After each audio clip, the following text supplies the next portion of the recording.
Lalela Zulu, lalela Zulu, lalela bantu engiphethe ngezweni lethu. Awu masibingelele kuseni kweyiSabatha lomhla ka12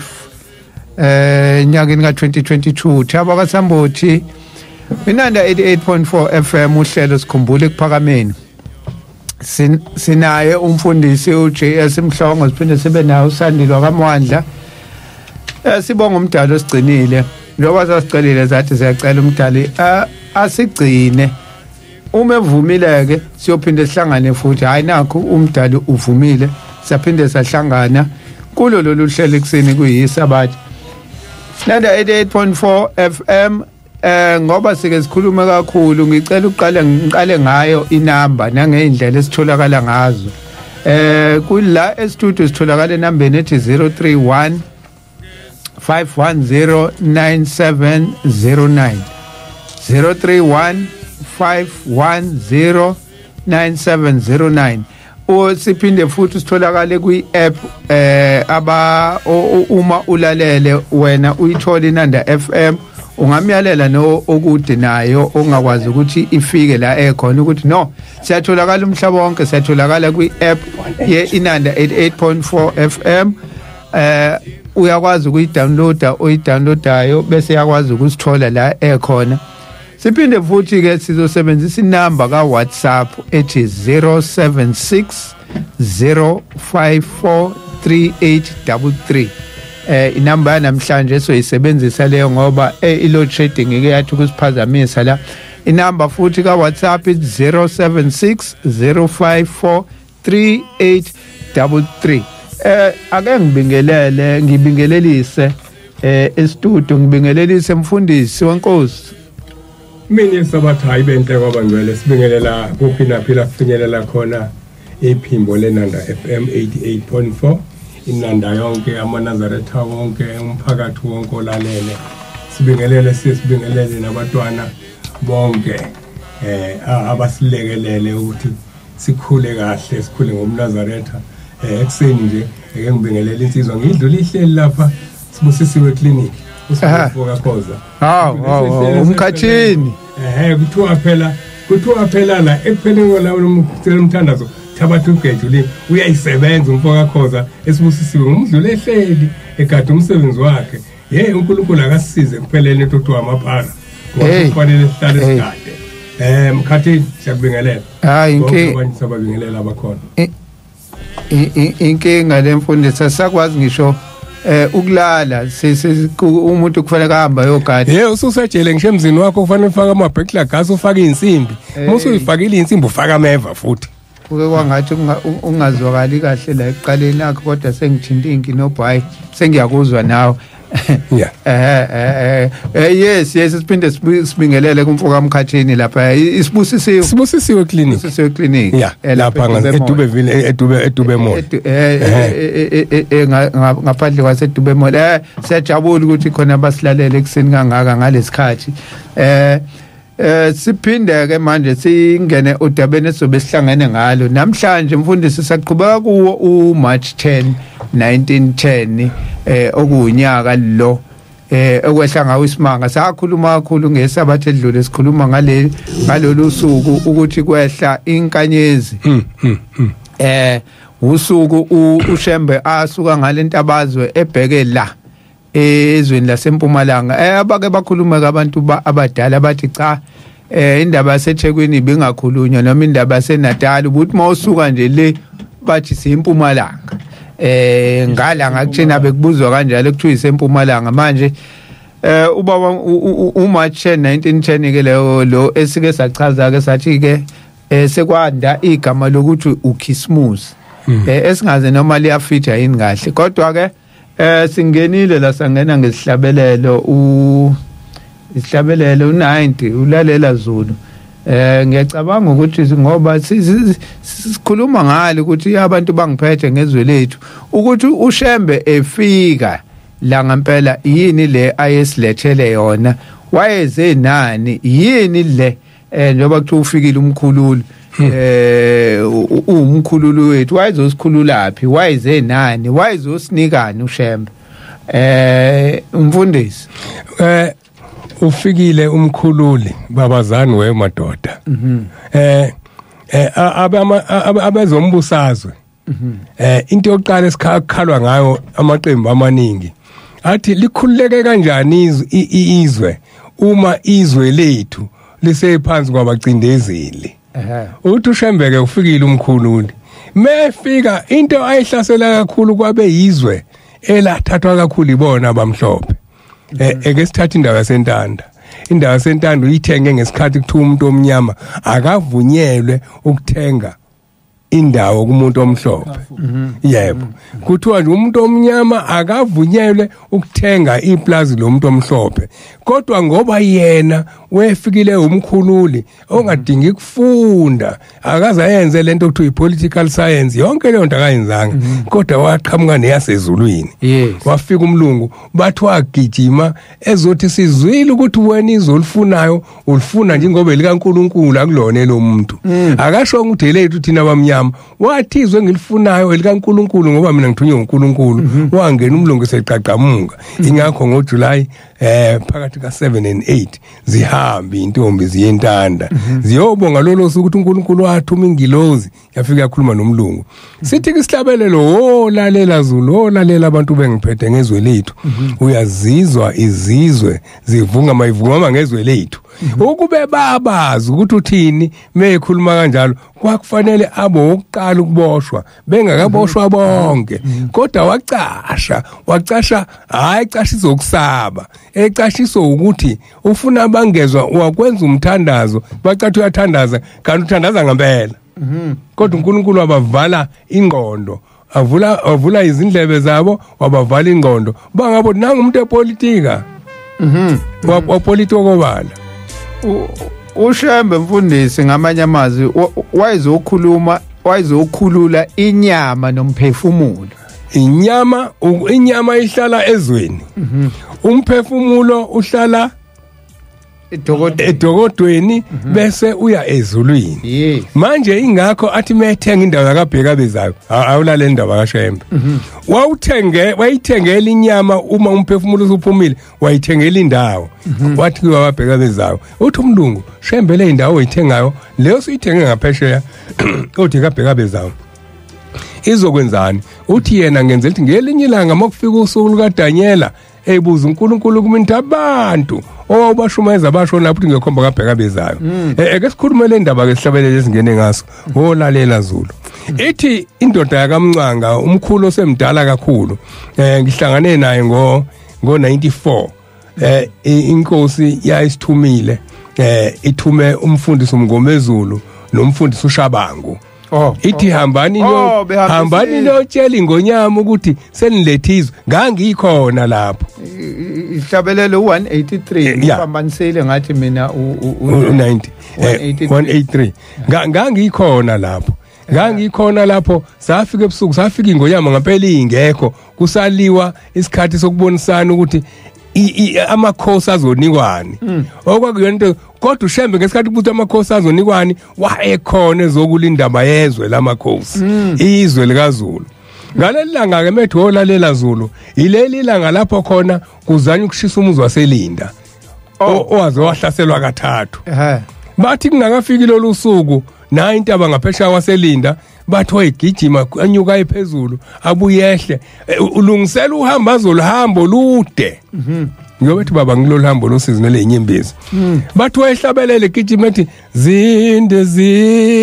zintaba ziya kanongoma zangisithe Ekuphakameni akhuphuka ephezulu kuthi abazi bababaza abantu bathi ubaba wafithi kangaka namhlanje kwenze njani siyamaza ufithi kodwa namhlanje intaba le ngaphesha waseLinda bayibona wathi limi kanjani kodwa kuthiwa wekhuphuka kuyona azawushaya phezulu abuyehle ehlabelele ligama gida engabashiya kuthiwa kwathi lezo nsukwana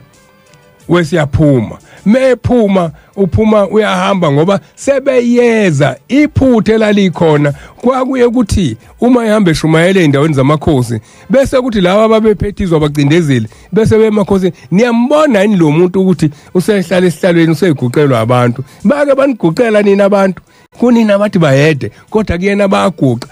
naye nizogcina nimguqela babe vimba ukuthi amakhosi angadlali phansi kaShembe kodwa bese efikile uthi inkosi engekho ngaphansi kukaShembe engamazi uShembe ubukhosi bayo buyantengantenga ingakho amakhosi emaningi kangaka kuleli bandla ingoba weze kuona laba ke ababacindezeli bazama ngayo yonke indlela ukuthi bamcindezele bafika ke mengikhumbula kahle kwathunywa nomlungu okwakuthiwa woshisa umuzi ithi le ndoda kaMncanga kwathunywa umlungu uthi woshisa umuzi waseNtanda wathi uthi uyafika mesike ithungu zotshani ezomile kuvele kunizulu linetha athi uyalilayitha umentshisa ucishe zibe manzi ithungu zotshani egcineni kuthiwa kwathunywa omunye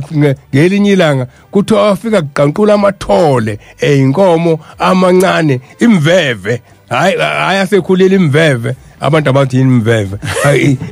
amankonyana asanda kuzalwa eqanqula kodwa engenanina kodwa eqanqula njengamathole njengemveve esuthu kubisi wabuka ukuthi mangishisa lo muzi zizophazamiseka lenkomo kuthi wayibuka kwaze kwashona ilanga kuthi emokushona ilanga ikhanga ile inkomo kanti le inkomo eqanqula egcekeni isizwe azosikhulula wasuka ke lapho wabaleka mokuthiwa siza ngomnyayiza kandabuko wathi mewe livuna wahlangana naye lithi lelikhehla wahlangana naye mewe livuna esehambe sezwile ukuthi bayamhlasela engafuni nokuthi baze bamfice wahamba bathi wahamba lapho wazongena kaThabethe wesehlabela leli igama ke ngoba wayazi ukuthi akubona abaseNdlunkulu abafuna ukumhlasela kodwa kwabadayisa abacindezeli bethi lo namhlanje nje obefikile nje ufikele into eyodwa ufikele ukuthi uzokhulula labantu uzobavula amehlo ukuthi hey babhekeni labantu abathi mebefunda bethi babusisiwe abampofu bebe bengempofu bona bempofu ngebala kodwa benako konke bathi hayi ngayinaka ingcebo enkulu yithole ezulwini kodwa uShembe mefika ufika ufundisa ukuthi emthandazweni wokuvuka ekupheleni kwalomthandazo thabatha igeja ulime uzophi akasho ukuthi asiyofuna umsebenzi ngokukaShembe kufuna siyisebenze thina ukuze sithole isikhathi sokuthandaza sithole isikhathi sokuthi siphinde futhi sikwazi ukuthi siyodumisa hayi ukuthi ngeSabatha ubambekile into ekubambile yini ubanjwe ukuthi wena uyasebenza Mfundisi ake silukhuze ngicela ukuthi sibambe lapho sokuqhubeka nayo sike sikhulume sithi sinosanta la ekhaya kunomunye usanta engicela simlande ubaba uCebekhulu ngiyacabanga ngiyamazi uCebekhulu lo owacela amawele ngiyamazi unkosikazi wakhe uMakhumalo ulapha eNanda Newtown kaSi umuzi wakhe kodwa ukuzalwa le kwaNongoma wazena impela ubaba uCebekhulu ongasekho emhlabeni ngithi ugcine esekwesa kaMthetho ngagcine ngasekwesa kaMthetho kodwa nje ngimazi kakhulu sihlale naye ePhakameni uyena ngesikhathi sigida sabafana wesishayela imbungu yayishawo yena saze sithi imbungu ithi uCebekhulu eshaya imbungu ngoba eshaya imbungu sagcina sithi ikhuluma ngayo ithi uCebekhulu yazi umfundisi wenkosi musayithinta nawe Thabo lezi hlabelelo ayiqambile bamkhulu ababephethe umbuso ngaleso sikhathi babebuka ngathi uvukela umbuso ngoba kwakungafanele ukuthi uhlabele njengalezi okuyihlabelelo impela uhulumeni ayibheka ngelinyihlo njengalezi nje sithi ulalela Zulu ekhulunywa ngaso 183 hayi no ngicela ukuthi singene kena ubaba uCebekhulu kuseyimanje ngenxa yesikhathi ngoba uzothi ukudonsa yena lo mlando asizela nawo ake simuze ubaba uCebekhulu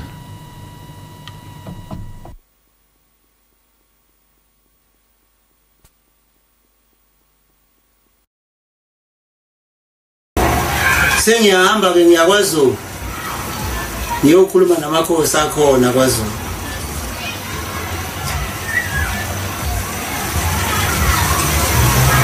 izwe lakwaZulu liyintandane. Amakhosi akwaZulu ayaboshwa ngabezizwe.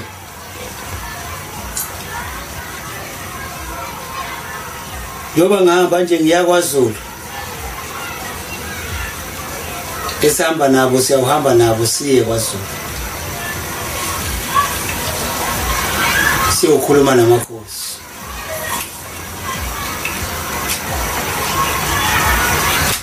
Bahamba kubaba mkhulu wawufika,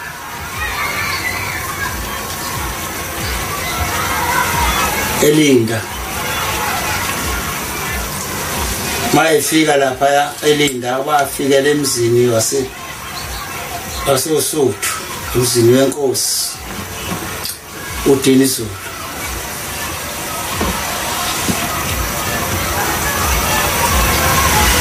Ufika lapha yana emzini wenkosi uSuthu uDinizulu. Inkosi uDinizulu iboshiwe, isejele ngokuthi izwe lakwaZulu, abantu bakwaZulu babelwa bodwa kulwa abasoSuthu nabakwaMandlakazi. Ufika ke lapha nobaba mkhulu, inkosi uDinizulu iboshiwe, uthi ngithunywe ngamakhosi aseNdlunkulu, athi angizolamula lolu lako likhona phakathi kweNdlunkulu, kuba yeke ukulwa yodwa. Ngithunywe ngamakhosi aseNdlunkulu, nanka ngihamba nawo asesangweni la lomsi wasoSuthu.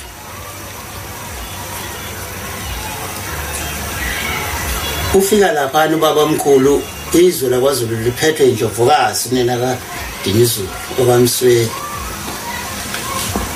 Ngathi njalo indlovukazi unina kaSolomon okaMsweli, inkosi uDinizulu iboshiwe. Ufika lapha ubaba mkhulu ngizolamula lolu laka olukhona lapha eNdlunkulu, lokulwa kweNdlunkulu ilwa yodwa ibanga izwe.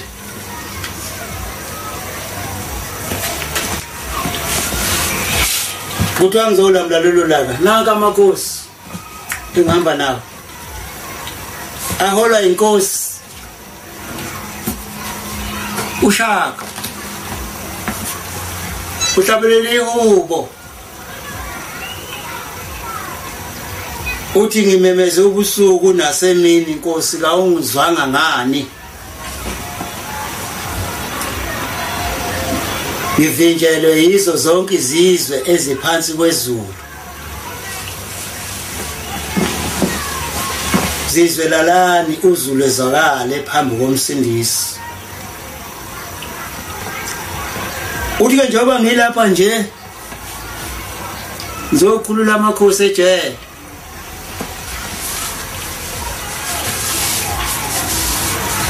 ngokulwa kwezwe lakwaZulu, ngizokhulula amakhosi ejele. Inkosi le yalomusi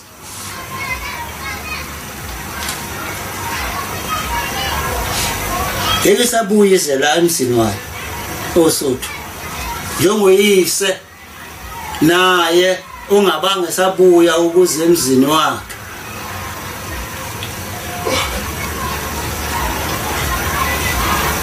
Uphumuzi wenkosi ezala lenkosi eyakhele umuzi wasoSuthu bawukhomba ondini. Uthi ke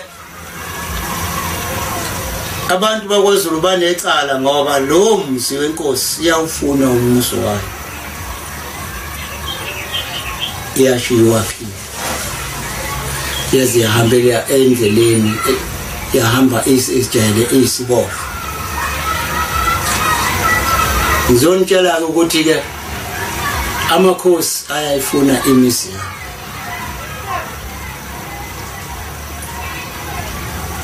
nanka esangweni aholwa inkosi uShaka anwazwa nje abantu asizwa lento ekhulunywa asizwa lento ekhulunywa lo muntu uzwa kanjani yena yedwa thina sizwa lento ekhulunywa lo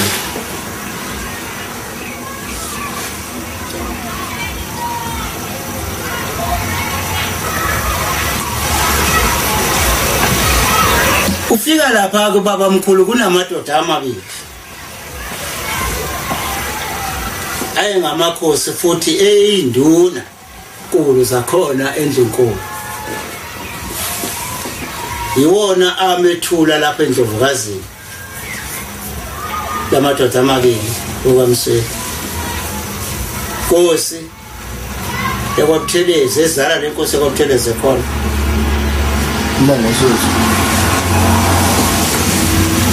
uMathole uMathole waye ekhona ngaleso sikhathi ufike kuBaba mkhulu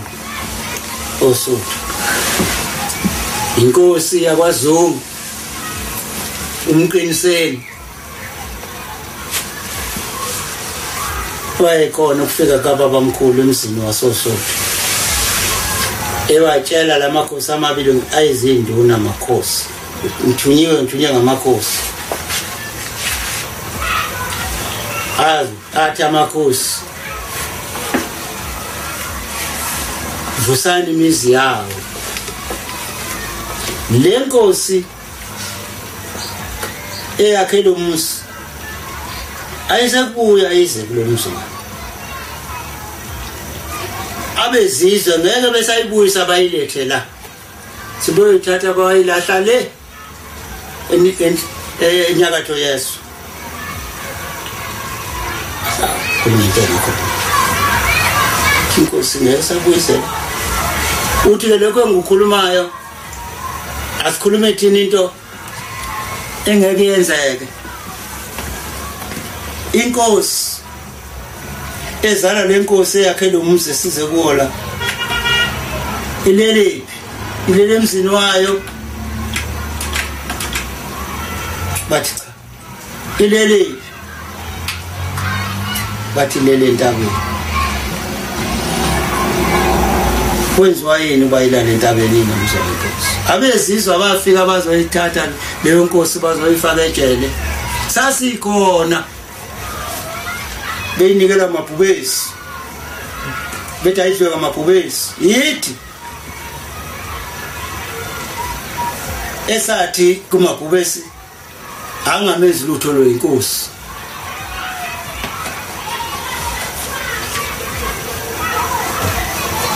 abazame sakuthoka amabhubesi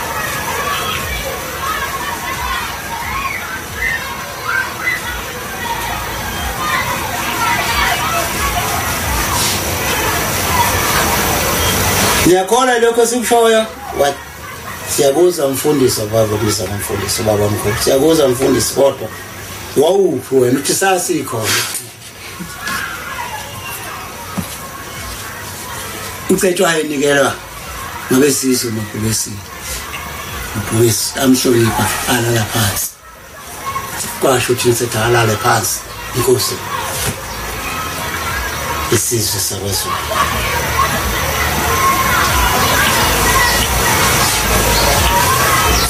yithi esathuma laba ababemnikela amabhubesi ukuthi abahambe bawutshela lo othe akanike namabhubesini ukuthi abazobonana naye namba nosotsha eqhube ucetshwayo ukuthi awuhloka amabhubesi ayo aya kukhwina amabhubesi alele phansi lapha awumdlula umuntu inkomo zamabhubesi abalekile nezingane zawo inkosi zilele phansi awu umuntu onjani la osatsha ngamabhubesi ake nimthathe nimlethe la kumina ngizombona bonane naye mabe kuhlangana amehlo nakacetshwayo nakakhwini konakala bukhwini oyensukwini zakhe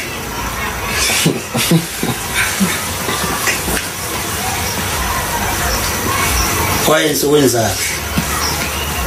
kwathi ucetshwayo hawo kanti ngitangizobonana nenkosi nje angizobonana nomfazi ikhona inkosi nje yomfazi kaMarch konakala lokho uthi ke ngize ngalokho ngizonitshela ukuthi hlalani nilindile lindani ubukhosi balapha eNdlunkulu nampu ezandleni zethu phethwe yithi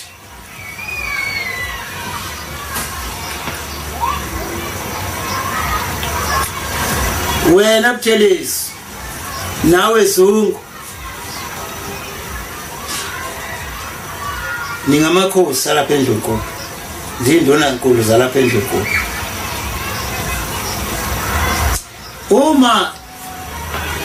iNdlunkulu ilambile yethekelaphi bamphendula ngalokho kungazi kwabo phela abantu basemhlabeni wathi umfundisi ungaze ubuze lokho ukuthi iNdlunkulu yethekelaphi izwe ngalonke njengoba lingaka nje laseNdlunkulu uthi umuntu wasezulwini isihlobo esihle somuntu ngesegazi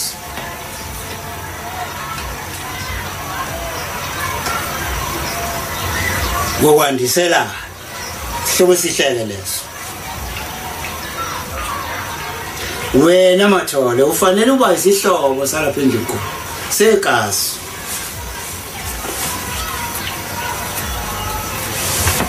uthi mfundisi lokho kushoyo kuyasinda uthi cha akusindi thina abaShembe sizokwenza kungasindi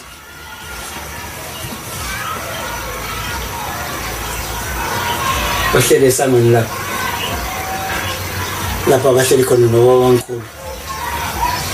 nangu umakoko uqhamuka ngala kohlangothi lomusi uya ngale kohlangothi lomusi babamkhulu esho bethuke laba abayinduna hawu mina lapha mntanethu eze umagogo ngoba ezwelelo kamuntu mina lapha mntanethu azazofika guqela athi hawu nkosazana bengicela amanzi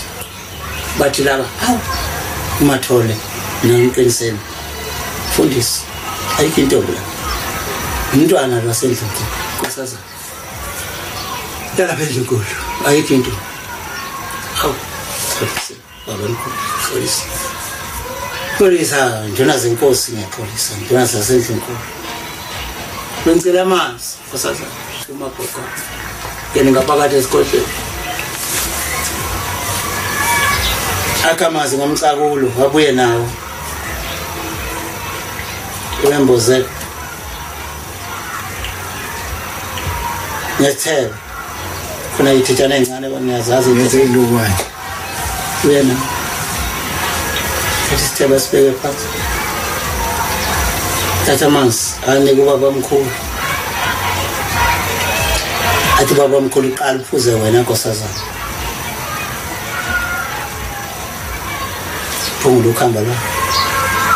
phuze umagogo anikeze babamkhulu amukele babamkhulu aphuze babamkhulu amanzi phela semcakulweni mkhulu umcakulo abeyabuyisele umagogo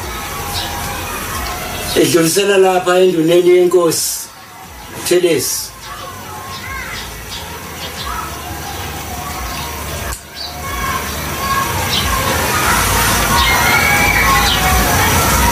adlulisele enduneni yenkosi uButhelezi umagogo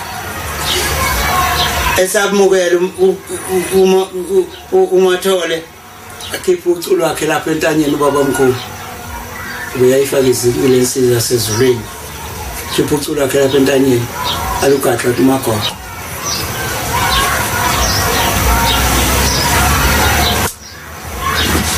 aphuze uMathole amehlule athi baba omkhulu edlulisela lapha endulweni yenkosi uZungu umqiniseni athi aphuze abantu emukele nomqiniseni aphuze hawu kanti umfundisi sekuyikudla yini kanti cha sithunyiwe sizosebenza kwasezulwini aphuze umqiniseni naye ehluleke nangu umntwana omkhulu waseNdlunkulu umyayeza ubona lento ehambayo esuka kumuntu yekumuntu uza ngaphakathi esigodlweni hawu uyakhuleka ukhuleke engakafiki nala uthi hawu khona lapho kulolu khambo lohambayo hawu ungathi uqoshama umyayeza athi ubaba omkhulu uZungu nikeza umntwana waseNdlunkulu asale seminya usiyowakha umuzi wakhe wakwaminya amanzi amukele umyayeza aphuze Imini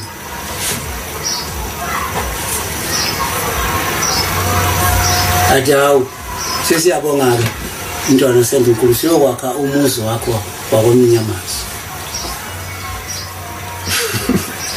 agcina ke namanzi yena agcinayo amukele ukhamba lolu magogo solungasenalutho ahambe nalo luyalenga lapho ucentanyeni azawufika ngaphakathi esigodlweni hawu umfundisi sefike ngigaxa ngalolu ucu lapha esangweni eNduneni oh sefike gaxa ngalolu hlalula sini ayiqale futhi indaba ubaba omkhulu uMathole ngisaya kulo yambuzo engubuzile ukuthi iNdlunkulu yethekelaphi njengoba izwe laseNdlunkulu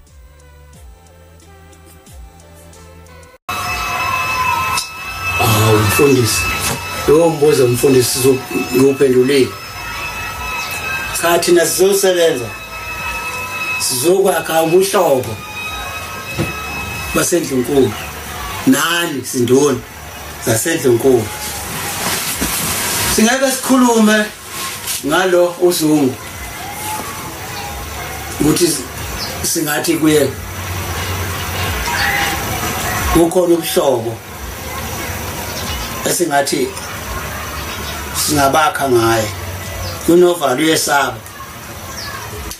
wena ungaba isihlobo saseNdlunkulu segazi salapha eNdlunkulu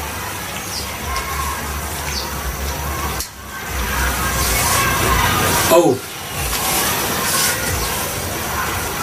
hlalisa ukupinda lasezulwini thunywe ngamakhosi aseNdlunkulu ukupinda basezulwini inkosi uDinizulu ayikho iboshiwe isejele ishiye bani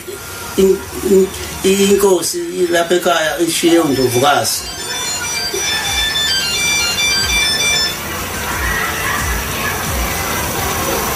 impendulelo lo sense nokhona Michael hayi ubheka luke ngaza kakhona ngamnesho please call me oh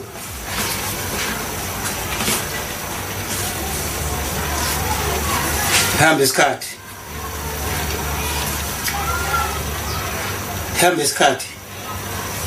bonakala ilanga nanti ya isondele entabeni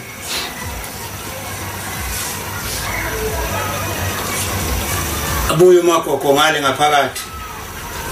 ngoba induna ezazisuka esangweni nalo umuntu ehleli naye lapha uzazasuke lolu culo lapha entanyeni ahambisa lolu lo muntu umgaqile umagogo mayefika lapha egoqa ekhipha lolucu ethi unikeza lo muntu cha ludlulisele lapha enduneni yenkosi uthelisi senze ukuthi kwasezulwini makoko alukaka uthi kuMathole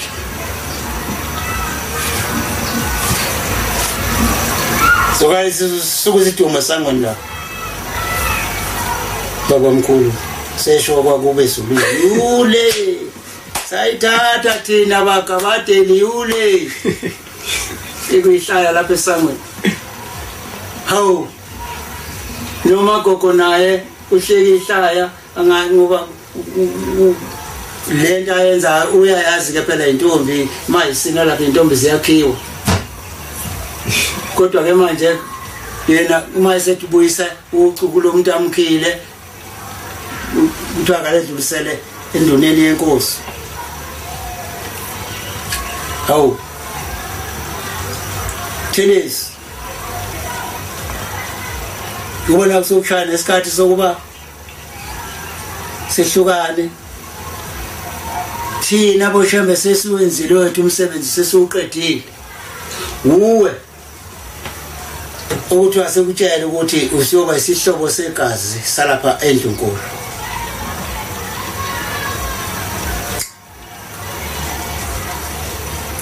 noma ke usumdala nje ke imbewu kuwe ayingasekho imbewu kuwe ekhona ngekaNkuluNkulu iyona eyozala isihlobo segazi salapha eNdlunkulu Mathole kwenza kanjani lo mfundisi na cha thina okwethu sesiqedile bese kuthunyiwe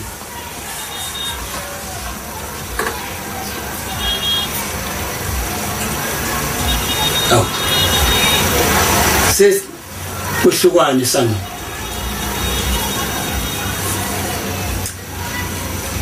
ningakhohlwa njalo induna zenkosi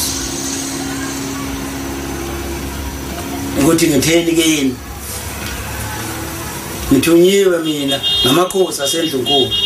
nanke esangweni ngeke niwabone ngoba ninamehla asemhlabeni thina sinamehla asezulwini lo muntu lokho sibelesele ngalento ayishoyo ukuthi uthunyiwe ngamakhosi maphi lawo makhosi awu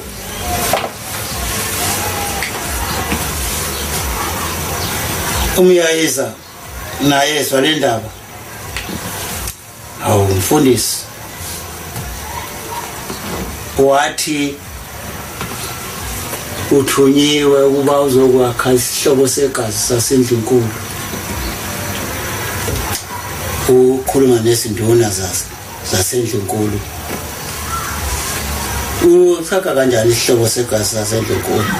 hayi sesiqedile ukuthi kwasezulwini thina sesiqedile wena kuthiwa sikutshene ukuthi usiyokwakha owakho umuzi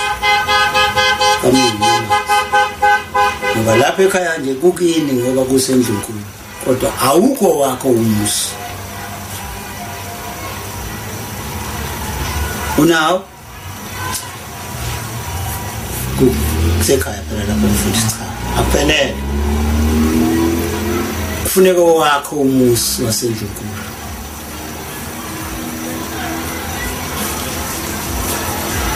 ngoba lo ngamakhosi funeka ke owakho umuzi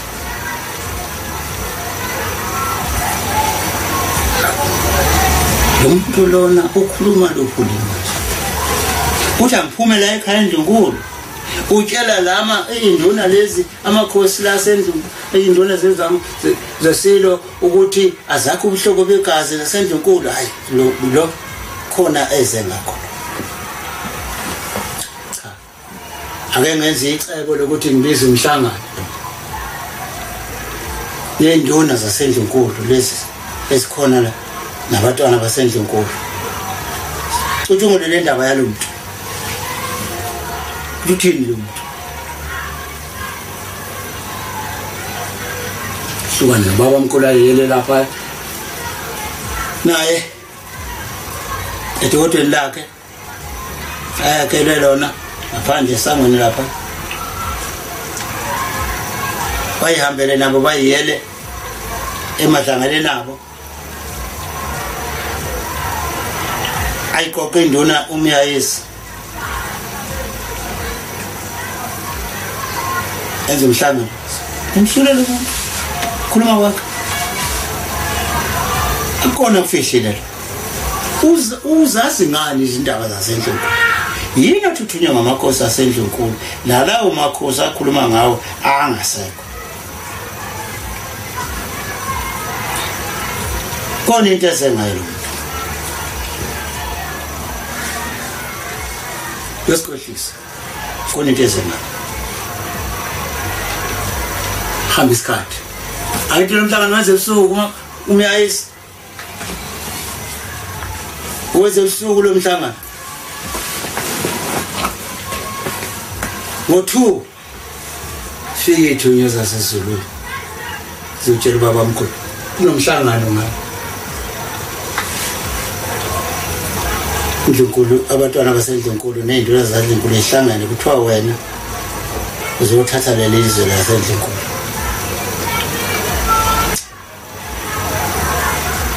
insizwa yayiphatha ugubhu kwelensizwa kaShembe chana edumela ugubhu bayizwa nje siyangqongoloza lapha edokotweni lakhe baba mkhulu leyo ngoma ikhona lapha ehlabelelweni lalela Zulu lalela abantu bengiphethe ngezwe lethu siyazizwa izizwe ziyavunga sivunga manje ngezinyoni sisho izinyoni sisho amahlokohloko axokozelela insimo ukadingana nosenza ngakhona ayiqedile mamo siza ngomyayiza kandabuko yamuzwa lo muntu lapha edokotweni lakhe lapha ehleli khona uyihlanganela uthuthini ushaya ugubhu umlaleliseni kahle uthuthini lalela Zulu lalela abantu bemphethe ngezwe lethu siyazizwa izizwe zavunga mavungama njengezinyoni sisho izinyoni sisho amahlokohloko axokozelela insimo kadingana nosenza ngakhona ayiqedile mamo ngabe sokukhona sebehambile bamtshela lo muntu ukuthi sengiqoqisa induna ngenza umhlangano akufuneki noba zangibona akufuneki noba zangibona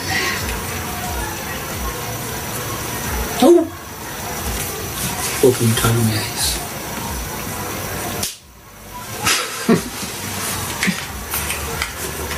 kwasa engekho emzini wasosotho eNdlunkulu Tanomkhulu ubula tanomkhulu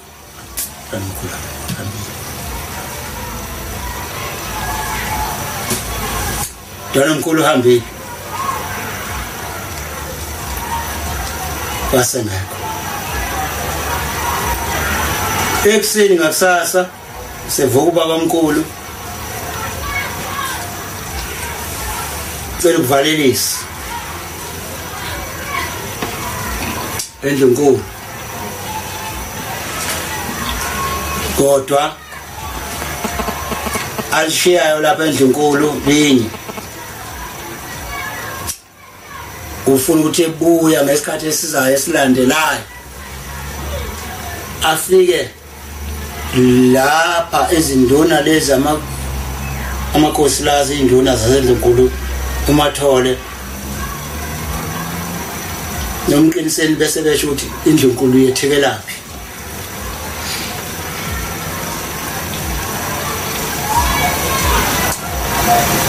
hamba baba mkhulu ayibuyelele emzini wasekuPhakameni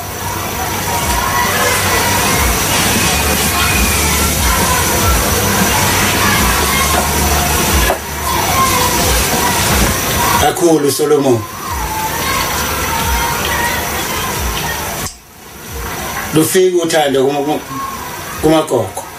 lokuthanda insizwa manje le induna yaseNdlunkulu uMathole.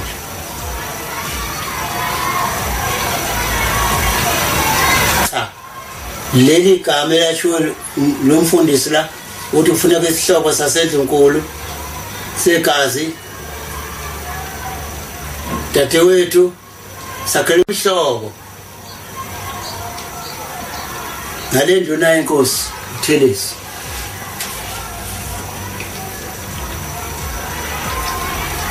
Usho bani uSolomon usho kwani kudade wabo Makoko naye akaze abesahlupha akakho ubuhlobo baseNdlunkulu njengoba usho uyamfundisa.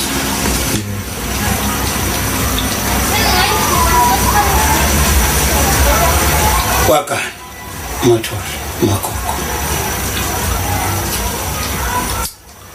lapha Ekuphakameni ubaba omkhulu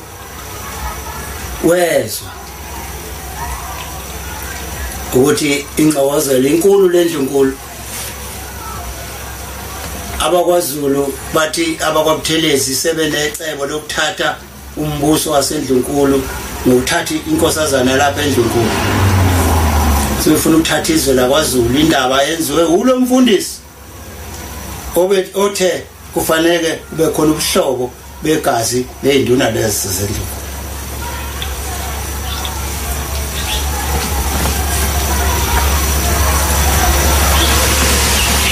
Ubaba mkhulu lapha ePhakameni kunqokozelo eNdlunkulu ashona khona eNdlunkulu. Mayifika lapha ya zolamla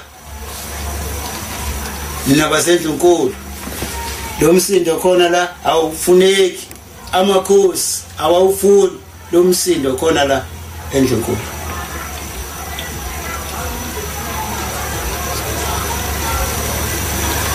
Kathi Mathole wenze njani? Akho lutho ngilwenzile mfundisi. Mina sengikwenzile nje lokho akusho, sengikwenzile kwakha isihlobo segazi salapha eNdlunkulu. Ngabe futhi ngavunyelwa umntwana lo waseNdlunkulu neNdlunkulu yonkana. Akukho lutho waseNdlunkulu labo abathi mina ngoba singithatha inkosazana lapha eNdlunkulu nje ngithatha umbuso waseNdlunkulu amanga nje usuthu la. Akukho umbuso waseNdlunkulu mina enguthatha.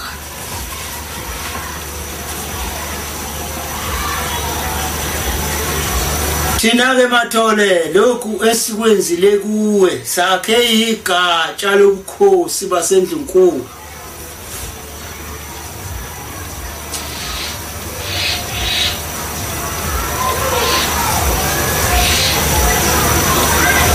Bambelela kulokhu thina esikunikiwe ezulwini.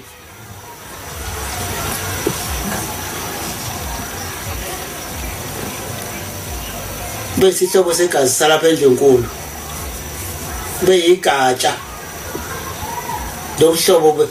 begazi balapha eNdlunkulu. Leli gama lithi igatsha liphume kubaba mkhulu. Phume kuyise leli elithi umanga osuthu.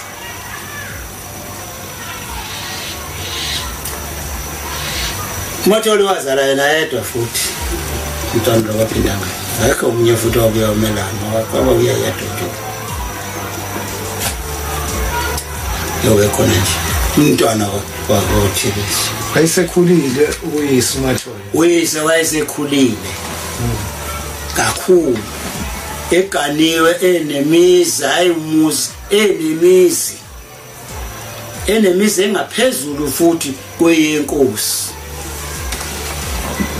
enendawo futhi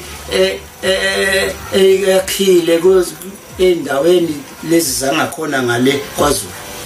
enemizi yakhile.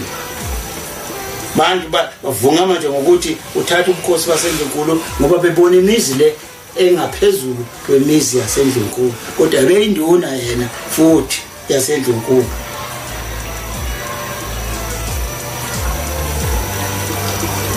uthi kumuntu wasezulwini thina sizolamla ulaka lokulwa kwabantu baseNdlunkulu belwa bodwa sizokwakha isisekelo sobukhosi balapha eNdlunkulu ngoba sikulezi insuku esikuzo nje sisensukwini lapho isilo lesi esikhona sinomlando waso sisodwa nje ukuthi sikhona kanjani efika lapha ubabamkhulu emzini wasoSuthu kwafika inkosi uSolomoni umbuso uphethwe unina okaMsweli yaganwa inkosi uSolomoni yaganwa intombi yakwasibiya esiphinde siganwa inkosi intombi yakwaSonkeshana esiphinde iganwa intombi yakwasibiya indodana yokuqala yenkosi uSolomoni waba unyanga yezisu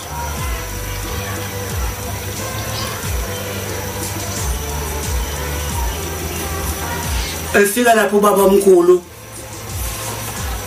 uthi kuSolomoni sithunyiwe kuwe ukuba uyovimbela abezizwe bangakhi imizi yabo kule ndawo engapha ngasenyakatho yeso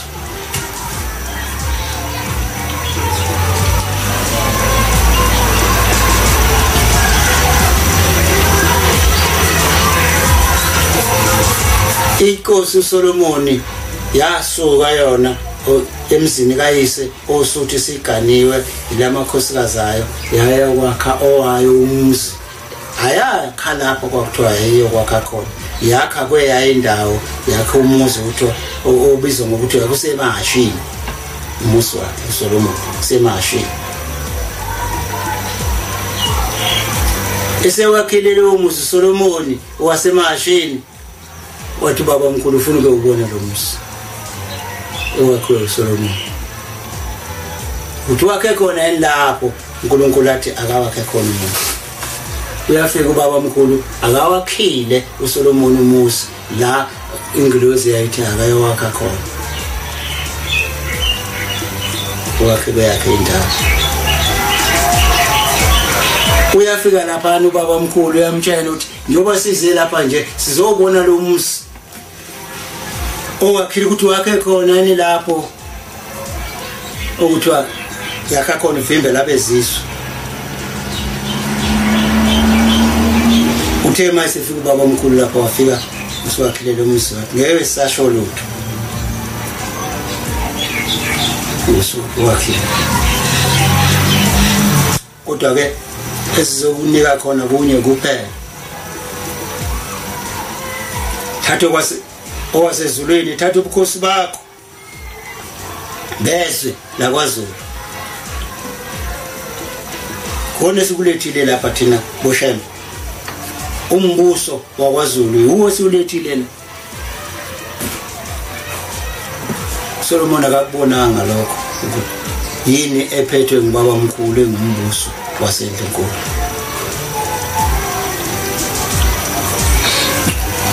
obese ibonela nje kwakhe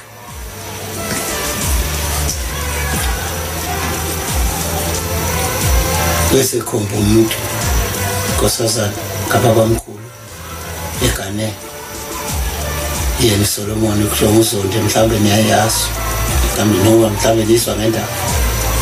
asekhomba yona enguthatha mina ufika nakho uShembe uthatha lokho awu Solomon sathi silethe umbuso wakhe waseNdlunkulu wena wathatha okwasemhlabeni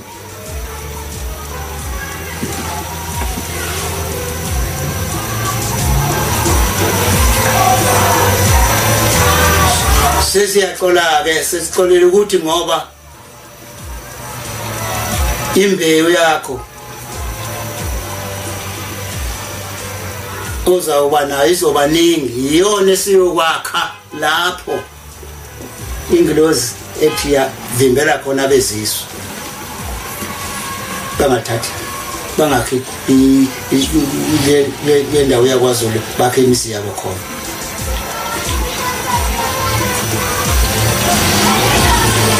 Ngoba uzawuzala amakhosi amaningi wena kodwa inkosi ezalwa uwe yona iyozala inkosi benye.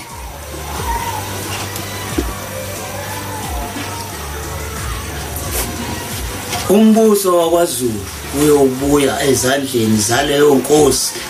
eyozalwa inkosi ezalwa uwe.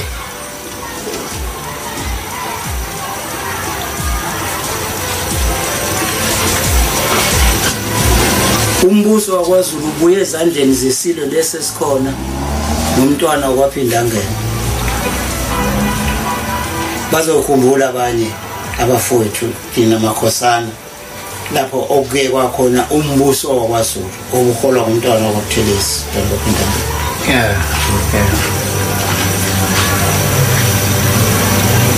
Profito leso sika baba mkhulu asisho efika emzini wasoSuthu.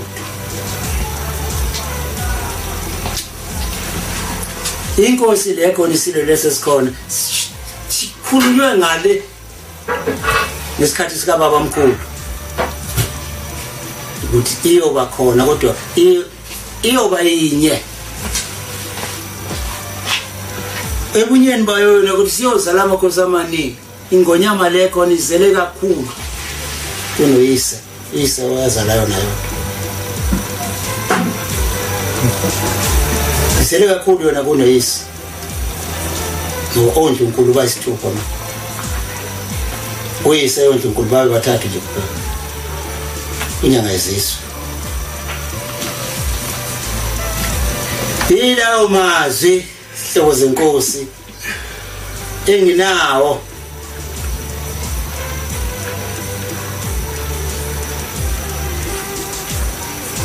ngincwadi ke mina ke fundekayo ke emzini wasePhakameni.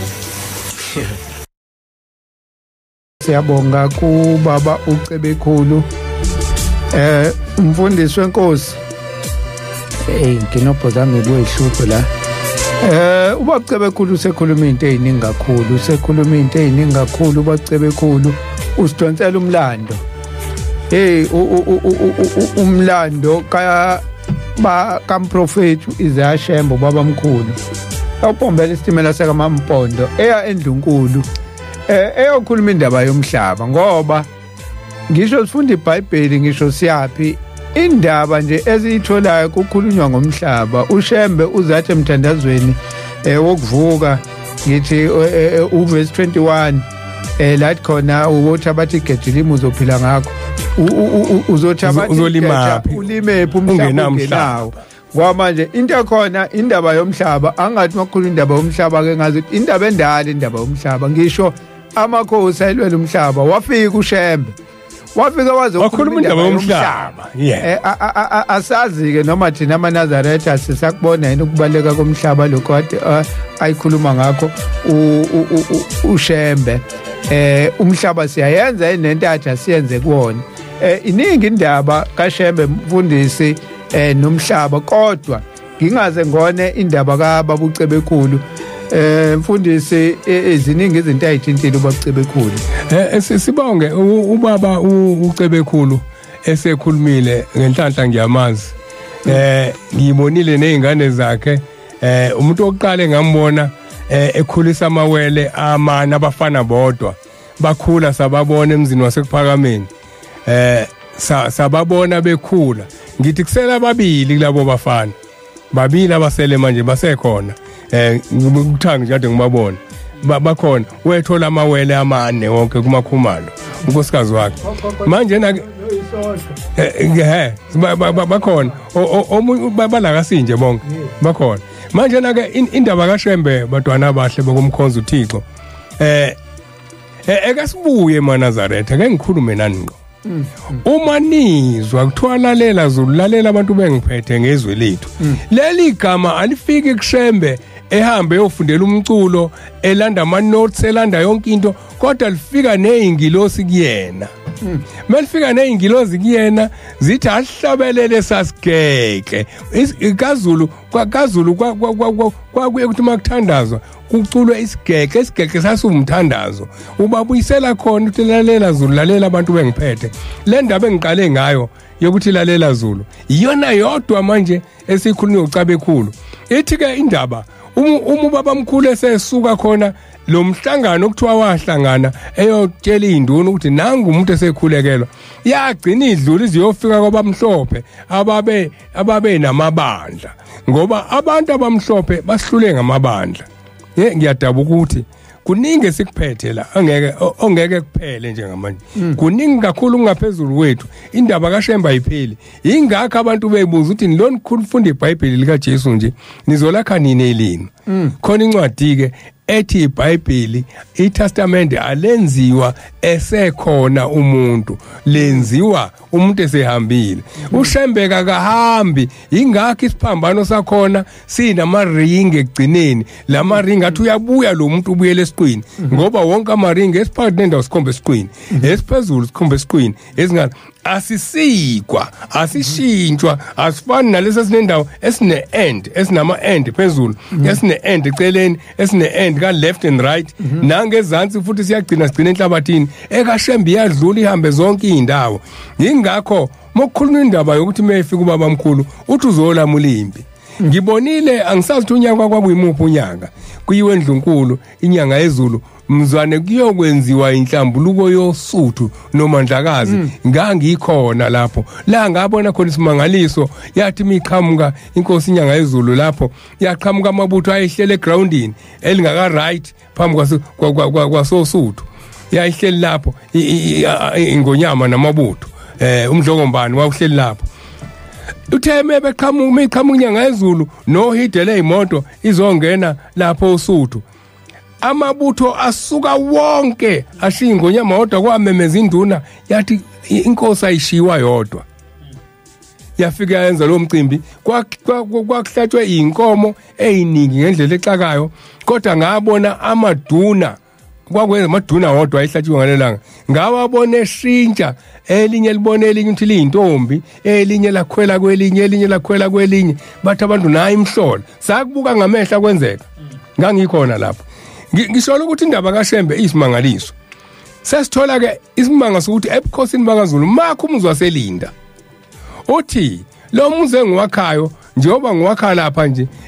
niyobalekela khona uma sekusuka inqushunqushu zalabo abasicindezele uthi bayothi mebejikjela izinto zabo khona ziyowa nganeno kwawo ngeke iwele egcekeni ngoba uNkulunkulu ubeka ingilozi egada ubukhosi bakaZulu. 94 kusuka uShabangu nomngomezulu ngathi ngizokuya futhi engangikuphethe ngalelo langa ngangiphethe ifoto elinomshado kaGogo unkosazane noma uNdlunkulu sithi thina uAnti Zondi zokubiza konke unkosazane uNdlunkulu uAnti Zondi ngangiphethe ifoto elinomshado wakhe eshada nengonyama uDinizulu. Kulelo foto ngiyobavezela abanye ngelinye ilanga ngikhumbula likhona efonini yami ngiyolifaka nje ngelinye ilanga mhlambe uThabo uyongifakela lona la kulezi zinto zethu uzolifaka ngeilanga ko Facebook owayehleli eduze owayehamba nengonyama lapho kwaku uyise wenkosi yakaphinda angene uMathole bese kuba iNduna uZungu uthi ke mase ekhuluma uBhombela uthi kubona bokufanele ukhuluma nenkosi uSolomon uthi bokufanele ungene kuleli iqhugwane ukuze ubone ukuthi uNkulunkulu ukuvikele kanjani lobukhosi bakaZulu ngilishisa uphakathi uthi ngeke usho uzophuma wakhohlwa ukuthi khona indaba la uShembe khona kuthe inkosi endala ngithi umsemude esefakwe emabhubesini abaleka wesifazana inkosi ucetshwayo abaleka wesifazana amabhubesi ngoba ebona sokufike ovikelwe indoda yasezulwini ongasondeli umuntu wesifazane kuyona kusho ukuthi usehamba nayo manje iatmosphere yonke yala ekhona isinoShembe ayabaleka amabhubesi lezi zinto esifunda emaBhayibhelini uShembe uzenze la emhlabeni wakaZulu zabonakala wazenza phesheya kwezilwandle mayisefika amabhubesi kuthiwa atholakala elele phansi ngiyakhumbula sikhulumile ngelinye ilanga lokuthi inkosi ilanga ithi umundlangisa uShembe isimangaliso lo Shembe sikhuluma ngayo asingazishintshi uyabona yonke lento esiyixoxayo akufunakala siyixoxe ibe ingane kwane siyixoxela ukuthi ibe isifundiso kubantu ukuthi kunje yes yini esibuyisele kulezi zinto ukuthi ubani uShembe mfundisi ngoba manje uShembe ubuyathathwa njengathi umfundisi ubani umfundisi owayefika ezokhuluma indaba zezwe indaba zomhlaba nani usakhuluma kuleyo kweNdlunkulu kuhamba uShabango nomngomezulu uba kanje wagula kusukwa la uShabango angisathi ubani phakathi kwabo khona wagula owagula kusukwa la kuyiwa le ngithi angisazi noma uShabango yini engathi uyena indaba esixoxa ngomezulu sekubuka ukuthi hayibo wake sathi sisuka la wavele wagula ngicabanga ukuthi omunye wabo ngoba sithe masifika safika futhi safika elikabi kodwa safike sahlala ngoba lolo suku ngithi kwakolesine ingonyama yayingekho ngalelo langa yayisePitoli kuyokhulunywa indaba eyayiliwa uyena lo njalo okuganwa kukanina wakhe kwakhonjwa uBhombela izwe lalulwela ngo94 ithi inyanga yezulu sengikhohliwe hambisani lamazwi nifike nitengonyameni namhlanje ngilethe ubukhosi bakaZulu ngilethe izwe lakaZulu sahamba ebusuku ngithe ngangiphethe ifoto elino antizondi eshada uNdlunkulu ngangiphethe lona ngathi mengifika uNdunankulu umncanga wanginyonyobisa kwausuku lwami lokuqala la ngikhuluma khona nomdloko mbane ngqo sibhekene nalo ngafike ngawunika ngawukhombisa wathi hayi mfana ayakithi lento ngangithi ngeke ngisalithola ngathi buye kanjani ngilithole ngangilithole emuseum kusekhona uRobert Papini ngangithole emuseum libekwe khona ngafike ngalibeka khona ingonyama angiphindanga ngilithole kodwa ngathi ngilithole kanjani ngisho ukuthi makuchuma kule ndaba yokuthi uShembe weze emakhosini siyayazi ukuthi 1906 efike eSt Helena eyokhipha inkosi yakaqwabe eMthandeni awuchaze kahle mfundisi ukuthi ufika kanjani lapha efika khona ufika ngephupho inkosi ilele uthi indaba ezitha uthi namhlanje ngizokukhipha la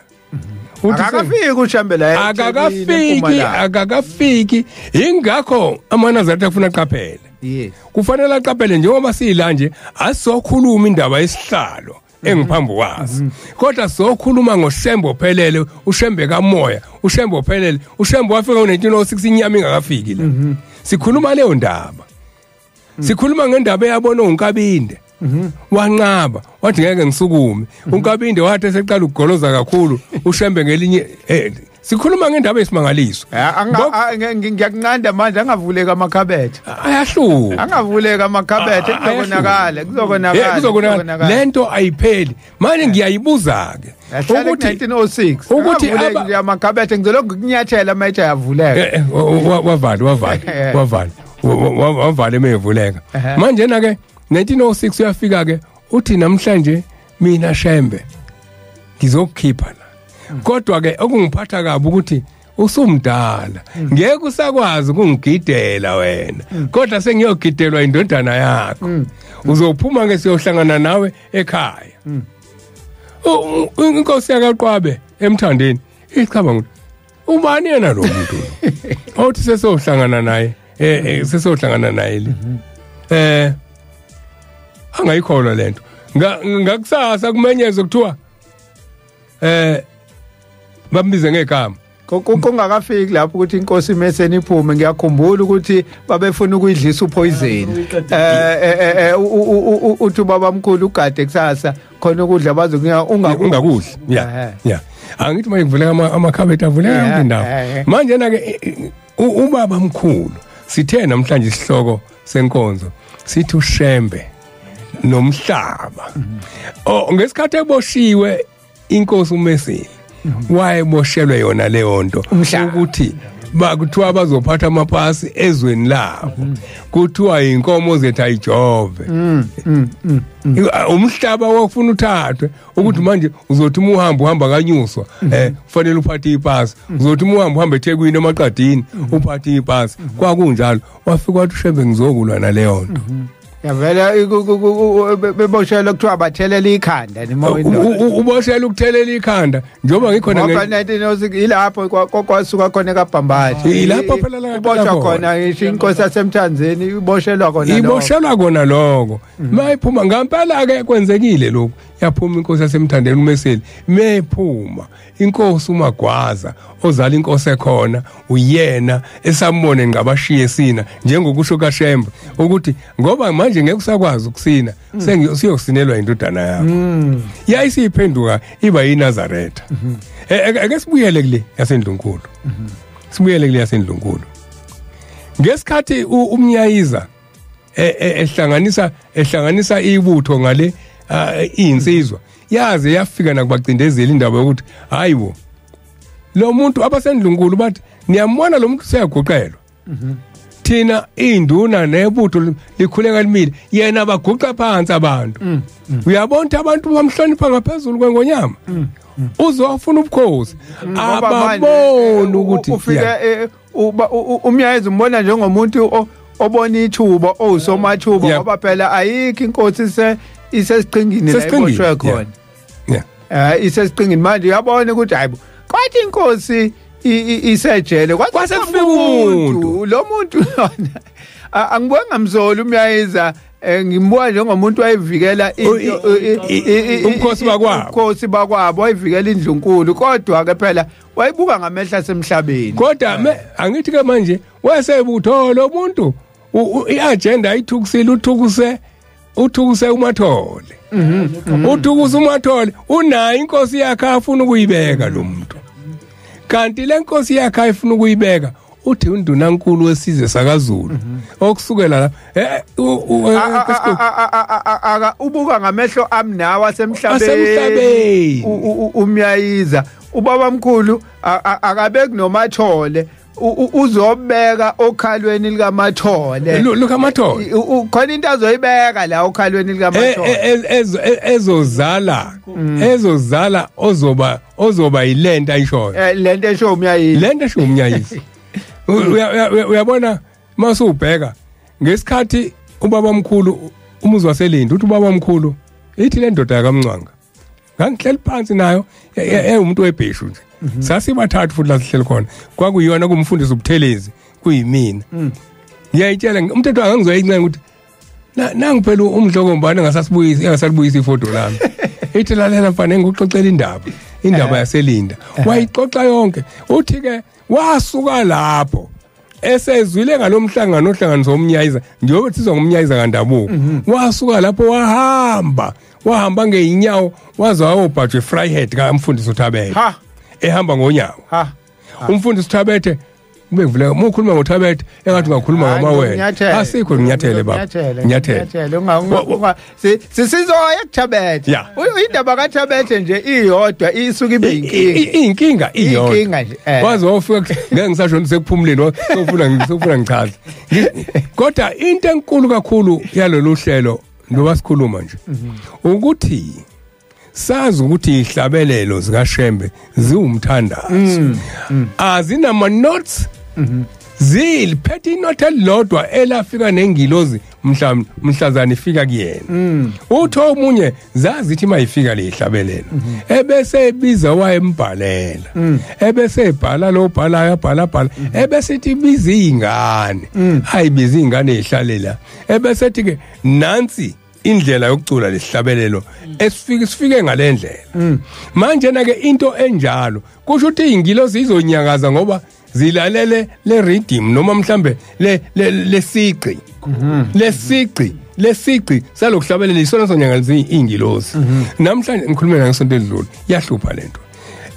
kuthiwa uyathanda abantwana abayisolayo ngokunganjani ke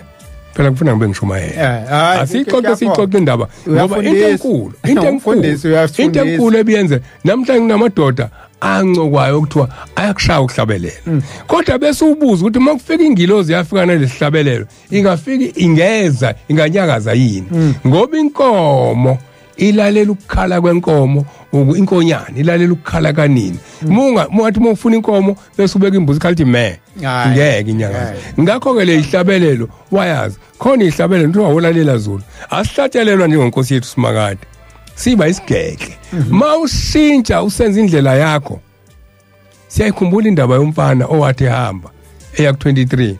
wahamba ehlabelela ngekhwele ukuthi kwenzakalani siyakhumbula kwenza angizongena lapho kuvuleka amakhabela kodwa satsuyisho ngoba bazo uzokhala ongayazi le ndaba ulungile oyizwa ngelinye ilanga nginyathele indaba manje na ke njengoba sikhuluma lento uthi ke uMathole mokuthiwa kakhulu zaselinda lo kwathiwa bawuthi mebegijela amabhomu ocisha bothi mebejike yonke inhlobo yomlilo khona ngisho waseRussia mujijelwe eNdlunkulu uyofika ucishe umcibisho laseRussia lesatshwayo namhlanje kodwa yothi mijijelwe eNdlunkulu ifika icishe usho njalo uShembe kodwa konke lokhu kuyokwenzeka uma iNdlunkulu ilandelelo ngoba masubhekisisa eNdlunkulu uShembe usebenzile kakhulu ingonyama umpande ubaba mkhulu meya edlinzeni layo ubaba ilanga meya edlinzeni layo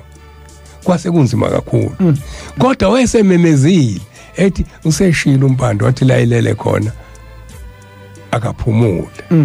siyazi ukuthi wenzani siyazi ukuthi wenzani kodwa uShembe ngesingene lapho kodwa uShembe wasitshela ngaye kakhulu ngisho ukuthi ke le ndaba esikhuluma ngayo inkulu kakhulu umsebenzi kaShembe umkhulu mfundisi ingakho njengoba sikuMarch 10 kufanele sikuveze ngiyakhumbula ukuthi inkosi ilanga uyayazi indaba ukuthi yathi isekuphakameni yathi khona esontweni la yathi ufuna ukuya esontweni nanti ayakhomba phesheya lapha eBhambayi nanti lapha eBhambayi indlana lencanyana yesonto nanti umuntu ofuna ukuya esontweni akahamba yongena lapha hayi la khona esontweni manje uShembe noma ngabizwa ngumfundisi noma ngani akafani nabafundisi bonke izinto ayizenze njengoba kuvela lemlando le ziyachaza ukuthi wayithunyiwe ayithunye ezulwini ezolungisela yo hayi ngeke kusalunga namhlanje mfundisi ngizosuke ngiphazamise yakho ngcono isikhathi masisala ngoba indaba nami ngizosuke ngithinta izosuke ithi ukuthi kodwa sesiyithintile sisakhuluma indaba le ogijima phezulu kwayo yokulethwa nezwe kuthunywa uShaba nomngomezulu inyanga yezulu sihamba njalo sivalelisa ngoba yayisihamba lapho sekusela unyaka ihamba namhlanje mfundisi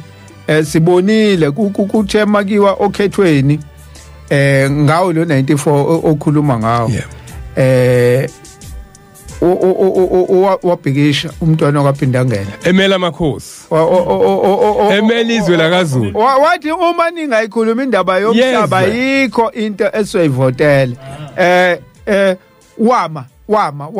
impela wagqweba umugqobovu phansi wathi cha angeni mina lamanga ukuthi indaba yomhlaba kwase kuvela lento ekuthiwa ingonyama trust ingonyama trust yavela kanjalo ukuze kube nomhlaba la kaZulu ongaphansi kwale ngonyama trust engeke ke sakhuluma ngayo kakhulu ngoba sike sizwe nje amahemi bayazi abaphethe ukuthi kwenzakalani ngengonyama trust asikho lapho kodwa okuvelayo le yanto eyenziwa ubaba mkhulu efika eNdlunkulu ehlanganisa iNduna inkosi yakaButhelezi nomntwana uMagogo esho ukuthi wakhani ezovikela lo ngoba lento yala kaZulu izwe la kaZulu lona lodwa linomhlaba walo eSouth Africa kunjani isona sizwe esakwazi ukuthi sibe nomhlaba wazo sekuvunyiwe kwathi hayi democracy yonke into kanje kodwa loya owayilethwe ubaba mkhulu ukuthi lo wayilethwe ubaba mkhulu ethi uyena ozoba ngiyazi njengoba ngibona ngingiza baba ngibalekela igama ukulibiza leli gama lomntwana wakaphinda ngene ozoba igatsha lomkhosi bakaZulu kwenzeka ngempela kwathi sekukhulunywa konke sekuvunywa yonke into odweba uqa phansi futhi khona lapho udwebile lo muqa phansi yasebenza lento yakhe sekungakhulunywa nje phela kuyo le ngoba kuyapolitiki ezweni kodwa yasebenza asipolitiki ke njengoba sikhuluma la sikhuluma amandla kaShembe eyenziwe ngoba engasala amandla kaShembe ungasala umsebenzi kaShembe ngemuva kukhulunywa yonke into ikhulunywa kodwa manje kube ngathi amandla eqembu bese kuyasala ukuthi lento isukaphi la ifike yaqala khona iqalo uShembe lento so lokho kufanele kuhlale ubali ukuthi kwenzekani kunjalo nje Shembe ukuthi eNdlunkulu kuthekelwa ya bathi izwe likhulu manje libuka ngendlela yasezulwini ya ngoba lapha uma kukhulunywa indaba yomzaselinda uthi ke ubhombela uma ke unqaba ungena kuleli iqhugwana ngilishisa uphakathi lo muntu ufuna ukumbulala lo muntu kwasuka yona lento yokuthi manje usehlulekile ukubuthatha lobukhosi ufuna ungifaka eqhugwaneni athi ngamandla akhe uzoshisa lendlu ngingashi usekhohli ukuthi umxoxelile ukuthi amabhubesi angamdlanga ucetshwayo ingonyama ucetshwayo uyena owayekhona lapho usekhohliwe njengoba nathi sikhohle usekhohliwe yiloko usethi ke kusho ukuthi ke kufanele ungenani angathi sengikhohli insuku wathi zibe ngaki wathi kuzofaneleka uzolindela ubukhosi bakaZulu uzohlala ekuphakameni amadoda kaZulu ayithanda imizi yawo hayi ngonyama ngingashi ngonyama yodwa amadoda nje kaZulu ayingalali emzini womuntu ngizosuka la ngishiya isigodlo sami ngoba ayinegama elihloniphekile isigodlo ngiyohlala emzini nje wendoda kanti akazi ukuthi ubizelwe esigodlweni esiphethe umhlaba nezulu nomkhathi uthi cha hayi ngeke ngiye usathi ke uMathole ndaba ezitha mina mokukhulunywa ngokuthi kukhulunywa ngesizwe kukhulunywa ngokuthi siyothola abasilapho uma engavuma umfundisi mina ngahamba ngiyohlala kuleyo maqhugwane ngimela uZulu awekha amandla aqhamuke esikoleni la kuyona yonke into eyenzeke ebuhlobeni obukhona kabakabuthelezi nabaseNdlunkulu amandla lawa afa koShembe ngoba ebona ukuthi ngelinye evikela isizwe sethu uthi omunye kwabepolitiki uthi lo muntu sesimbuke kabi kodwa nje wakunama province nje uyena waqa ingaba sikhe ezikhundleni ingaba uyena wala nama province konke lokho kwangekona ukuhlakanipha kwakhe kokuthi ufundile kodwa kwakwamandla isibusiso ayesithwele esinikwa uShembe uthi uMathole cha mina ngizohamba ngiyohlala lapho uthi baba mkhulu cha ngeke kulunge kufunakala kube khona owaseNdlunkulu kufanele owaseNdlunkulu sokwakhiwa ke umuzi waselinda ke mwakhe umuzi waselinda nawo futhi sokusuka isidumo ukuthi okay kulungileke ngizokakha umuzi ke eniyophephela kuwo kulo muzi eniyophephela kuwo usethi ke lalelani wathi ningakhohlwa uNkulunkulu ila khona eseqamba imthandazo okusokhona nemthandazo wakwaZulu khona umthandazo oqonde okuthi umthandazo wakwaZulu ngisho noma siya khona sithola ithuba lokuya khona ngibona lesikhathi ngoba kuzofuna ngene nalapha hayi ngikudedele mfundisi ngibona ngitholi nje ngiyafunda ngibona isikhathi khona ngizoshaya u2 and 3 okay ngisho u2 and 3 ngithi ke kunomthandazo wakwaZulu namhlanje ngoba asifuni ukwazi izinto ngibona izibuka oyifakile uzokwazi ukubona noma uzongifundela ngizongifundela iboko zami mhlawumbe sokufuna ngiyeke manje ngoba kuyafundeka na kuyafundeka ayajwayela amehlo njengoba zingekho phela mengifunda inkonakala mangifunda iphepha neindaba zepolitiki kodwa mengifunda into kaShembe kuyafundeka hayi awuyifundi akuyincenge sesikwabhala la ngizofunda ngikhathi uzofundeka ngizokutshela mangenzeki ake sikufundeke lo mthandazo siyavuma izono zethu esizenzileyo ebusweni bakho buyela kithi usithethelele asinakuphila ngaphandle kwakho usichithele Nkosi ayifunda wena khona la konakala 1 and 2 2 and 3 yeah siyavuma izono zethu esizenzileyo ebusweni bakho buyela kithi usithethelele asikunakuphila ngaphandle kwakho usichithile Nkosi sikhumbule ngomsa wakho sithi hawu sonile thina baba bethu owawuthokoza ngabo Nkosi emandulo yiba nomusa ekunxuseni kwethu Nkosi Jehova okhokho bethu wawubanikile lo mhlaba udlule umbedlule wawubanikile lo mhlaba namhlanje Nkosi osewunikele izitha zethu ezihlekisa ngathi namhlanje igama lethu iphenduke igama lokuhleka siyabulawa singenambuzeli siyadliwa singenambuzeli amadodakazi ethu bawangcolisile singenambuzeli omkethu basishiyile singenambuzeli 2 and 3 ke loyo aqhubeka awushawa 4 and 5 buyela kithi Nkosi yomusa neshawu nanxa wawujabhile ngathi thokoza ngathi namhla izulu nesibhakabhaka kusemandleni akho akukho okwehlula wena siyavuma Nkosi mabizwa sabela kithi sibutshe ekuchithekeni kwethu ngomahawu wakho asisena sithunzi namadodana ethu ngenxa yokuthingwa kwethu nguwe Baba uNkulunkulu siphambi kwakho kanye namakhosi ethu umkhathi ngenxa yezono zethu wasenza impango yezizwe zonke eziphansi kwezulu sadinga abaqondisi sadinga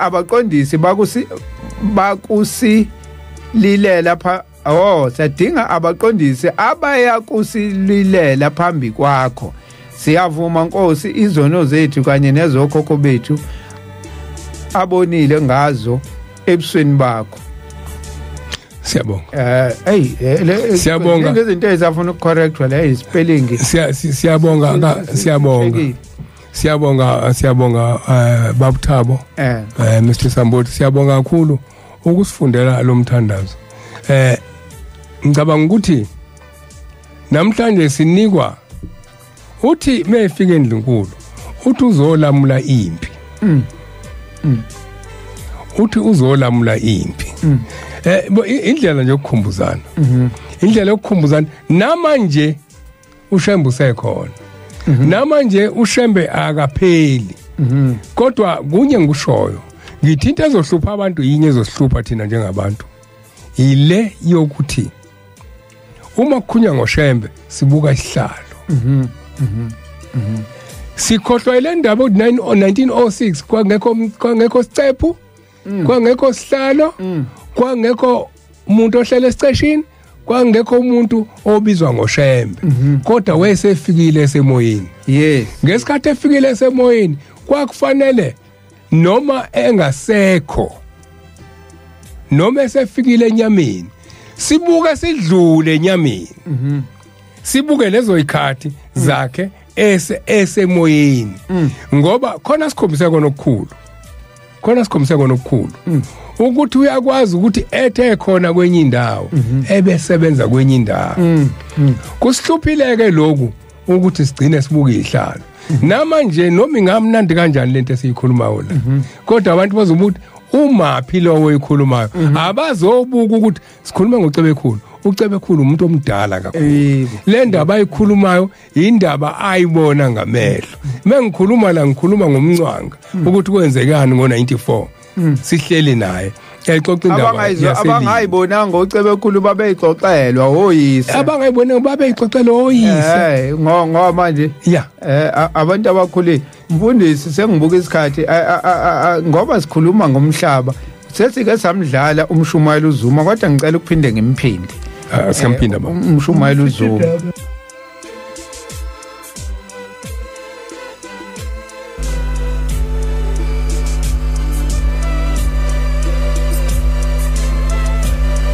ngaba le ndawo uthi kaShembe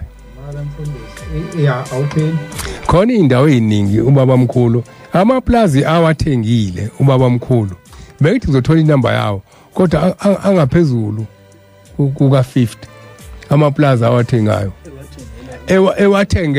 ewathangela isizwe azoshumayeza angaphezulu ka50 ngiyakhumbula ukuthi mewathenga futhi wayekhombisa ukuthi akuyona imali yakhe ithi inkosikazi ayewathenga ithi wayefika caphune embengeni angayibali imali ithi ngiyothi mangigibela kuphuma imali yokugibela bese ethi lo odayisa iplaza liyimali ukuthi uthi mangifika ngikhokha ngikhokhe athathe le mali yakhe kusala imali yokugibela ngibele emva sithi kumina masingiluleka sithi mntanami esakithi kaMhlongo sugogo wami uMasuwela sithi uyabona ngineyitolo engaki namhlanje ngineyitolo ezintathu nginesitolo sokuqala engasakhayo nginesesibili nginesesithathu ithi uyabona umuzi wami unestays ithi ngangunesi njengabanye onesibokuqala basekhingedwane ithi ngangunesi njengabanye abantu ithi akekho ofane nami ithi lathi kwenza kanjani ithi uShembe wathi mengithuma nemali ithi ngangantshontshe ngisho isenti ithi bonke abantu ithi imali kaShembe ungayintshontshe ngoba kuyona yakhe imali kaNkuluNkulu amthuma ukuthi ayisebenzise ithi ungantshontshe ngisisenti kuyona ithi le nkosikazi bengithi ngizoyiveza le sidlule kusemnyama khona kodwa hayi no isikhathi sikhona sekukahle ngoba sekukhona no social media othi ke sizwe umshumayelo uZuma wasehlomani osanta bethu lapha 35 Nkosi uShembe umprofeti wamaNazaretha ukugcina wabiza umhlangano ukuthi ukuthenga indawo yaseClymont eTown eClymont eNew Germany wabiza umhlangano wamaNazaretha beza ke nabangakhona lo mhlangano wafika nomlungu wangena ngo3 ngesonto ngoba kwakusasonto avama ukukhuluma amaNazaretha usonto ngesonto nangeSabatha ngoba baningi abantu abasemakhwisheni okhuluma kulo mhlangano bathi lingasho ukuthi ngilibizela umlungu bantu bakithi nami bengibizwa belungu ngomhlangano esebawenza bona bodwa lawa kwangamazwi okugcina esegcina eThekwini okuthutwa esevalelisa ngasena kubuya futhi abukhulume naye bathi bangibizela ukuthenga indawo le ndawo yabo kuyabiza kakhulu kodwa umlungu ungehlulile ngezwe wathi umlungu wena uyise wezizwe eziningi ikuphi okulula ukuba ubahlaselise abantu ngomkhonto kunoba bohlaselekise ngemali na ngoba uzama ukubuyisela izwe esizweni sakini uthi ngakhumbula ukuthi oyihlobeni bafa bayizinkulungwane ngezinkulungwane bezama ukubuyisela izwe libuyaka uthi ngathi ungcono sihlasele ngemali noma libiza izwe ungcono silithenge ngemali khumbulani izwe ngalisho enhlangakazi lokuthi uthi uNkulunkulu izwe lenselibuyisele ezandleni zenu uma namhlanje laba ayibanike lona sebethi lithengeni wathi into enkulu nina aningilandeli noma into ngokukholwa ningilandeli nangezandla ningilandeli ukhona lo ngabashadisa la ebeka abafazi emakhaya sebeze baguga bela nje ngoba niyasebenza kodwa nazi ukuthi ngisebenzelani bekusenhliziyweni yami ukuba nginikhiphe kubelungu ngisebenze kumina ngizondla izingane zenu nomkeni kuthi kupheleni konyaka umuntu ngimkhombisa into eseyisebenzile ngoba ngiyazi ukuthi ngisebenza njani nazi ukuthi ngisebenzelani uze ufe ungenalutho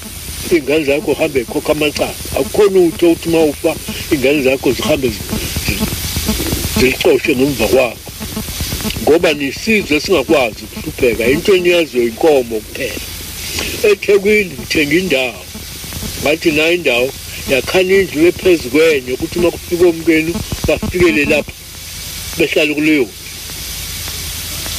ngithoza buye nazo zakha lezo njenye bephezu kwenye njengokusho kwakhe uthi ngambeka ilicala uma ubona intombazane yomnazana iphuma lapha enkopho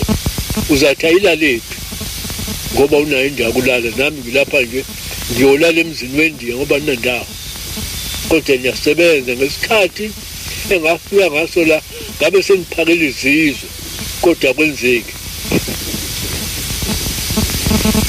ngoba ningilandeli noma into ngiyenza ngezandla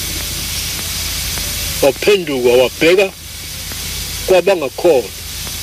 bathi nina enibuka ngebuke bovu phansi kovulane babelungu nizoxoshwa lapha emadrobheni ukunqamuka kwalo mhlangano nje niyaxoshwa kwakubusa amabhunu amangisi ngalezo nsuku yonke le mpahla yenu izogcwala emgwaqweni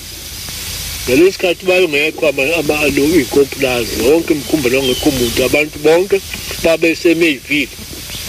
kunyala manje wafisa ukwakhela onendindwa ilokishi ngoba ethi nangibuka la edeza amakula kugcwele izinsolo zamakula nentombi zabantu ufisa ukubakhela ilokishi bonke onendindwa lapha bangene elokishini kodwa bangabungenisa utshwala ngokudabuka adabuka ngako uma esehamba efisela abantu into engabashiya nayo ngoba abayindawo izwe amazwi akhe uma esegcineni athi ningacabangi ukuthi nothatha umkhonto ugwaze libuyize kulibona nicabanga ukuthi lesikhonyane siyoshiya lutho naso senishiyana impopho ntethu ngalesikhathi wakhonsikhathi embethe umhlaba wabafanisa naso abelungu labo ukuthi bayisikhonyane kuthina abadadile wathi uma ngenakuhlangana nibe nemisebenzi yenu inzalo yenu yonke izabuyela eMelika ngeke ithwale le mthwalo eyathwalwa yini